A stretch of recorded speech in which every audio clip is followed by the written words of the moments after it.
ایک زمانے کی بات ہے، ایک پہاڑوں سے گھری سلطنت میں ایک بادشاہ اور ملکہ رہتے تھے۔ ان کی ایک بیٹی تھی جس کا نام مہیرہ تھا، مگر بچپن ہی سے اس کے سینے پر ایک عجیب سا پتھر کا دل تھا جو دھڑکتا نہیں تھا۔ بادشاہ نے درباری حکیموں اور جادوگروں سے مدد مانگی، مگر سب نے ایک ہی بات کہی، یہ پتھر دل صرف تب پگھلے گا جب شہزادی کسی غریب کے آنسو پوچھے گی اور کسی بے زبان کی مدد کرے گی۔ وقت گزرتا گیا اور مہیرہ ایک نڈر شہزادی بن گئی۔ اب وہ پہلے سے بھی زیادہ خوبصورت، عقل مند اور بہادر ہو چکی تھی۔ ایک دن وہ شکار کے لیے جنگل گئی تو راستے میں ایک بوڑھی عورت کو زمین پر گرا ہوا پایا۔ عورت کے پاس کھانے کو کچھ نہیں تھا۔ مہیرہ نے اپنا کھانا اس بوڑھی عورت کو دے دیا۔ عورت نے کہا، بیٹی، تمہارا دل نرم ہونے لگا ہے۔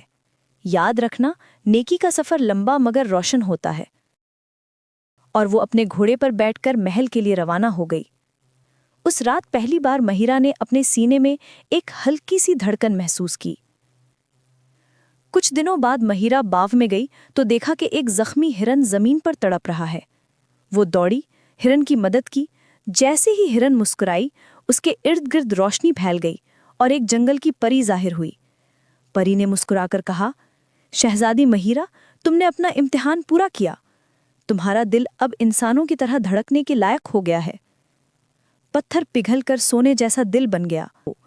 وہ واپس محل لوٹی تو محل میں ایک شاندار جشن منایا گیا اور پوری سلطنت خوشی سے لبریز ہو گئی۔ اس دن کے بعد مہیرہ نے عہد کیا کہ وہ ہمیشہ رحم، انصاف اور محبت سے حکومت کرے گی۔ سلطنت کے لوگ اسے دل والی مہیرہ کہنے لگے، ایک شہزادی جس کا اصل حسن اس کے دل کی دھڑکن تھی۔